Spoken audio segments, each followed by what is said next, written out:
Okay, so let's dig into this story. It's one from the past, sure, but it's much more than just a simple tale, isn't it? Absolutely. It really holds up a mirror, a Mhm. pretty stark one to, well, to the realities of social institutions back then. And the surprising kindness you sometimes find, even in really dark places. Exactly, and that feeling of, fate having this relentless grip. Right. So, our mission today really is to deep dive into these excerpts, following this young orphan's frankly harrowing journey. We want to pull out the connections, the twists, and really get at what they tell us about the characters and the systems they were trapped in, giving you a shortcut to its, well, its enduring power. Precisely. And what's truly compelling is how these texts, they just distill these profound human experiences, like adversity, resilience. Mhm. Dickens uses these granular, often horrific details to build this huge critique of, 19th century society. Yeah. It's not just a story of a boy. It becomes a blueprint of resilience against systems designed to, well, break the human spirit. Yeah, and it reveals these surprising pockets of humanity where you'd least expect them. So we're diving into Oliver Twist today. And wow, what a grim start he has. Born, like, precisely at 3 minutes and a quarter under a patchwork coverlet. His mother's dying wish is just to see him. What is Dickens trying to impress upon us right away with such a stark, almost clinical opening? It's immediate, yeah. An unflinching plunge into the cold indifference of the workhouse system. That timing, 3 minutes and a quarter. It's so specific. Right. It strips the moment of any warmth. Birth becomes almost mechanical. And the nurse? Oh, the nurse. Yeah, instead of comfort, she's pocketing her green glass bottle, Mhm. dismissing the dying mother with this shocking callousness. Even mentions her own, 13 dead children? 13, it's chilling. It is. It shows how these institutions could just erode basic human empathy. That detachment, underlined by those final words, it's all over. It says so much about how life and death were, I don't know, processed there, almost like a factory. It really does feel like that. And this dehumanization, it even extends to naming the child. Mr. Bumble's system. Ah, yes, the alphabetical system. It's not just chilling. It's Dickens pointing right at the poor law's bureaucratic indifference. Naming kids alphabetically. Swubble for S. Oliver became Twist for T. Unwin for U. It strips them of identity right from the start, makes them disposable. Exactly. Cogs in the machine. Yeah. And Mrs. Mann's comment, calling Bumble quite literary character for it. Oh, that was dripping with insincerity. Completely. It just highlights the grotesque absurdity of it all. And speaking of coldness, Mrs. Mann herself, she embodies a particular kind of cruelty, doesn't she? That moment she shakes her fist at Oliver when Bumble isn't looking. Yeah, that tells you everything. It reveals this pervasive, sort of insidious ill usage these kids endure daily. He's forced to fake being, helped by, as Dickens puts it, hunger and recent ill usage. Which he ironically calls great assistance if you want to cry. Right. And the loneliness Oliver feels leaving, even though those were the only friends he knew.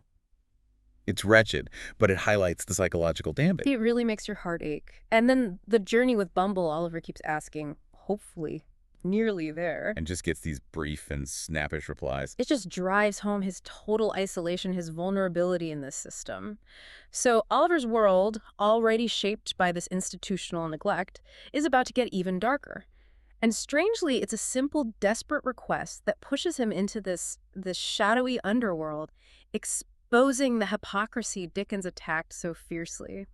That more scene, why is it so pivotal? Well, asking for more supper, it's a direct challenge. It challenges the whole philosophy of the poor law, which was about minimal existence, deterring pauperism. So his innocent plea is seen as what? Rebellion. Exactly. It threatens the entire system. So the Right. reaction is pure outrage. The gentleman in the white waistcoat instantly says that boy will be hung. Just like that. It's not just a prediction, it's symbolic. It condemns anyone who dares ask for more than the system allows. Dickens is showing how society basically saw the poor as criminals if they didn't just passively accept their lot. It's shocking. Condemned for needing food. And the result? Yeah. He's confined, and that notice goes up on the gate offering £5 for anyone to take him as an apprentice. They're basically auctioning him off. Get rid of the burden. And that leads us to Mr. Gamfield, the chimney sweep. Oh, Gamfield. And his horrific industry practices, describing his humane method of roasting their feet to make boys climb out. It's just stomach churning. And the workhouse board, they're focused on saving of expenditure, how it looked well in the accounts. Even knowing Gamfield had a history of, bruising 3 or 4 boys to death, what does that tell you about the values back then, this cold economic calculation? It's more than grotesque. It's a fierce indictment of child labor, isn't it? And the moral compromise is made for profit, for appearances. Absolutely. Yeah. And the negotiation, offering a reduced premium of £3.10 for Oliver, despite the danger. Dickens lays bare these awful priorities. And even when the magistrates step in and send Oliver back, that gentleman in the white waistcoat doubles down. He does. Says Oliver will be hung, but that he would be drawn and quartered into the bargain. Just relentless condemnation. And the irony, Mr. Bumble, who embodies this system, he actually despises juries, calls them inedicated, vulgar, groveling wretches. Believing he can get as much out of them as I can for the poor rates. It speaks volumes about the corruption, doesn't it? Even the administrators are cynical, self-serving. Indeed. So Oliver escapes Gamfield, but ends up with Mr. Sowerberry, the undertaker. Who takes him upon liking. Which basically means let's see how much work we can get out of him without feeding him too much. Pretty much. How does Dickens use the undertaker's shop setting to amplify Oliver's despair? That mattress looking like a grave. Oh, the setting is crucial. It's practically a character itself. Gloomy and death-like, coffins like high-shouldered ghosts, the tainted air. It's a living tomb. And the mattress under the counter, looking like a grave. That's not just description. It symbolizes his social death. A child already buried by the system. Wow, a living death. That's powerful. It's a metaphor for what so many impoverished people faced. And his first encounters there aren't any better. Noah Claypole's immediate cruelty, calling him workhouse. It's more than just bullying, right? Oh yeah, it's a microcosm of the whole class structure. Noah, even though he's just an apprentice himself, immediately puts Oliver down, using workhouse like a slur. Strips him of his name, his status. It shows how oppression gets internalized, passed down even by those just one step above. Exactly. And the breakfast scene reinforces it. Noah gets bacon, Oliver gets scraps on a bread pan cover. It just cements this hierarchy, the constant degradation. So from the cold grip of the institution to these dark corners of society, Oliver's journey is just twist after twist. And slowly, his past starts to unravel. After his harsh treatment, remember Mr. Bumble's theory about why Oliver showed some spirit? Oh, the meat theory, yes. That being overfed gave him an artificial soul and spirit. It's almost funny in its absurdity, but what's Dickens really skewering there? It's a direct hit on those Malthusian ideas, blaming the poor for their poverty, suggesting they were lazy, lacked morals.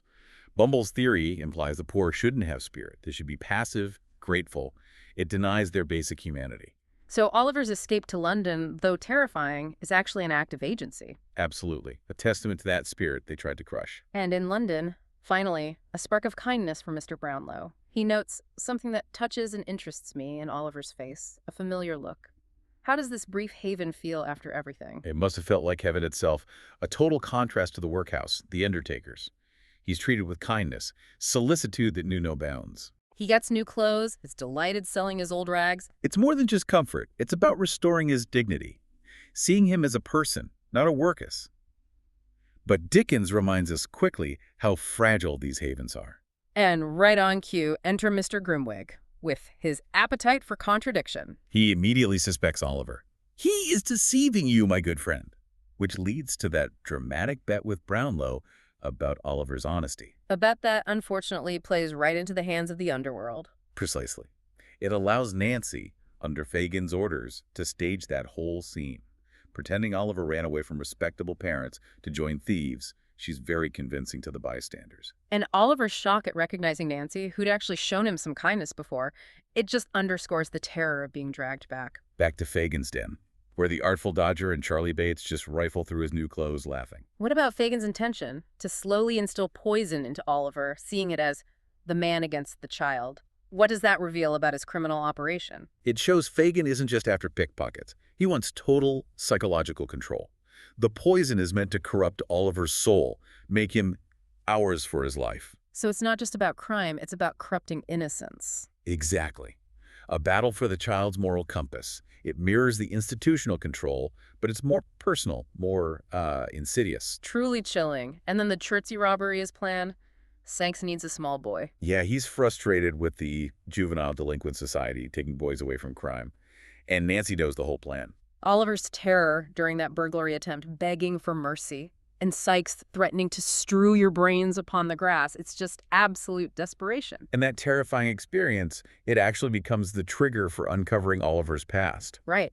Meanwhile, back with the respectable folks, Mr. Bumble is still being Bumble. Oh, yes. His anti-pauper philosophy, give the paupers exactly what they don't want, even while courting Mrs. Corney. Calling her his parochial perfection and an irresistible duck. And it's during this courtship that old Sally, the nurse from Oliver's birth, makes her deathbed confession to Mrs. Corney. Ah, the locket and ring. Yes, she admits stealing a little gold locket and a plain gold wedding ring from Oliver's dying mother, Agnes. The locket even has Agnes engraved on it. That confession, combined with Monk's later destroying the locket and ring, it feels almost over the top, but it's so crucial. What's at stake with Oliver's identity here? And why is Monk so desperate to erase him? Well, Dickens is really emphasizing the power of hidden family ties and the fight for truth against deliberate evil. Monks, who we find out is Oliver's half-brother, pays 25 pounds for those items. And then just throws them in the water. Ties them to a lead weight, throws them into the turbid water. It's not just destroying objects. It's an attempt to obliterate Oliver's identity, his connection to family, his inheritance, a calculated act to erase a life driven by this inherited deadly hatred. That act of destruction really raises the stakes for the final confrontations and consequences. It sets everything up for Oliver's hopeful horizon. Things shift again when Rose Maylie gets seriously ill. Oliver runs for the doctor, Mr. Losburn, and bumps into Monk's having some kind of fit. Right, a brief but intense glimpse into Monk's own torment. And this leads to Oliver's reunion with Mr. Brownlow and Mrs. Bedwin, the housekeeper who was kind to him before. It must have been joyous. Immensely so. And then they form this kind of committee to investigate Oliver's past: Brownlow, Losburn, Mrs. Maylie, Rose, even grumpy Mr. Grimwig. It's almost like a private investigation team, isn't it? Compared to the indifference of the official system earlier, what's Dickens saying here about justice? It's a huge contrast. Before, Oliver had no one in the formal system looking out for him. Now, he has this group driven by compassion, by a desire for truth. This committee represents a kind of personal, moral justice taking over where the official, often corrupt channels failed. And the truth finally comes out. Yes. Monk's real name, Edward Leaford, is Oliver's half-brother. Their father had an unhappy first marriage, then fell in love with Agnes Fleming, Oliver's mother. In the will. The father's will, which Monks's mother maliciously burned, wanted the illegitimate son, Oliver, to inherit, but conditionally. Monks inherited his mother's deadly hatred and tried to ensure Oliver got nothing, or worse. And Brownlow knew about Monk's schemes. He did. He'd been working to expose him and ensure Oliver's rights. And then the other bombshell, Rose, is Agnes Fleming's sister. She's Oliver's aunt. Wow. That reunion between Oliver and Rose embracing as sister. It's incredibly moving. It represents finding family, belonging, healing after so much trauma. But while Oliver's future brightens, the villains meet their ends. Yes, Nancy's choice. Defying Sykes to help Oliver, knowing the danger. It highlights the complexity there, doesn't it? What does her fate say about redemption in that world? Nancy is so complex. Despite her life, she holds on to this spark of humanity, this loyalty to Oliver, maybe a longing for something better. Her asking Rose to bless her before going back to Sykes, it shows her internal struggle, her tragic awareness that she probably can't escape. And her murder by Sykes after Noah Claypole betrays her. It's brutal. A stark reminder that even those glimmers of good could be violently put out. Then Sykes's downfall is dramatic. Charlie Bates, one of Fagin's own boys, calls him out as a monster. That takes courage, leading to the mob pursuing Sykes and his accidental hanging while trying to escape. A grim end. And Fagin. His trial, the public outcry guilty. His delirium in prison. It's a dark descent. But even then, there's one last twist. Oliver and Brownlow visit him in his cell. And in his madness, Fagin gives up the location of the paper. Exactly. Reveals they're in a canvas bag in a hole a little way up the chimney. Even in his final broken state, his madness unintentionally serves justice. What a moment. So the story wraps up with resolution, with hope. Brownlow divides the property fairly, gives Monks a chance. Which Monks promptly squanders, dying in prison from his old disorder. But Oliver finds his perfect happiness, not through some huge dramatic win, but in this little society of family love. What's the message there, after all the focus on poverty and social ills? I think it's Dickens' a powerful argument for human connection. Oliver's journey, from nameless orphan to beloved son adopted by Brownlow, living near Rose and Harry Maylie. It shows true wealth isn't money. It's family, compassion, belonging. It suggests that even in a flawed, often cruel world, real happiness is found in these basic human relationships. This little society becomes a refuge against the harshness outside. Even Dr. Losberne feels lost without them. That's a nice touch. It underlines the value of that found family. So if we connect this to the bigger picture, yeah, the story isn't just simple good versus evil. It's about how systems can dehumanize people, crush them, but also how human connection, kindness, can still create paths to hope, even if happiness is found in, an imperfect world. Dickens forces us to see the ugly truths, but also celebrates that resilient human spirit. So what does this all mean for you listening? As we think about Oliver's journey from that unnamed foundling to a loved son, maybe consider this. Where might hidden truths lie in unexpected places in our own lives? And what role do those unseen connections, those small kindnesses or moments of recognition, play in shaping our own progress through all the unpredictable twists life throws at us?